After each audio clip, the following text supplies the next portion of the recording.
ஒரு வாட்டி உங்க காம்பினேஷன் ஒன்று சேரும் ஐகானிக் நேம்ஸ் வந்திருக்கு. ஸோ அந்த தாட் ப்ராசஸ் என்ன சார் பின்னாடி உட்காந்து பிளான் பண்ணுவீங்களா இல்லை ஆட்டோமேட்டிக்காக? இல்லை, வித்தியாசமாக இருக்கணும்னு பிளான் பண்ணுவோம்.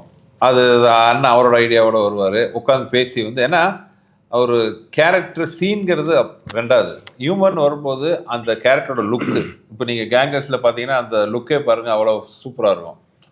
அந்த அந்த மீசைலேருந்து அந்த ஏர்லேருந்து அந்த போட்டுக்கிற காஸ்டியூம் வரைக்கும் எல்லாமே பார்த்தீங்கன்னா அந்த ஒர்க் பண்ணுவோம்.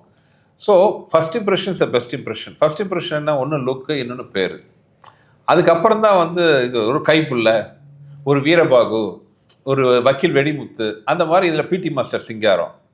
ஸோ அந்த கேரக்டர் பேர் சொல்லும்போதே பார்த்தீங்கன்னா நமக்கு ஒரு நம்மள அறியாமல் முகத்தில் ஒரு புன்னகை வரணும். அது வடிவேலனோட ஃபிக்ஸ் பண்ணி பார்க்கும்போது ஆட்டோமேட்டிக்காக அந்த நேமோட வேல்யூ இன்னும் அதிகமாகிடும். பேர் யோசிக்கணும், டைட்டில் யோசிக்கணும், கெட்டப் யோசிக்கணும், என்ன லொக்கேஷன் யோசிக்கணும். எவ்வளோ இருக்குமா அதெல்லாம் சொல்லிட்டு இருந்தால் எவ்வளோ இருக்குண்ணே. இன்னொன்று அது ஒரு சேலஞ்சிங்ல, இவர் வடிவேல்னா அவ்வளோ கேரக்டர் பண்ணியிருக்காரு. அப்போ அதுலேருந்து டிஃப்ரென்ஷியேட் பண்ணணும். ஆமாம், எல்லா இதுலேருந்து வேறு வேறு படங்கள் பண்ணிக்கலாம். இப்போ வந்து போக்கிரி பண்ணியிருப்பேன், அது பண்ணியிருப்பேன், ஆதவன் பண்ணியிருப்பேன், இதெல்லாம் இதுலேருந்து மாறுபட்டு வரும் அது. பட் அவருக்குன்னு ஒரு பேட்டர்ன் இருக்குல்ல, அந்த பேட்டர்ன் சிலிப்பி அகலையேன்னா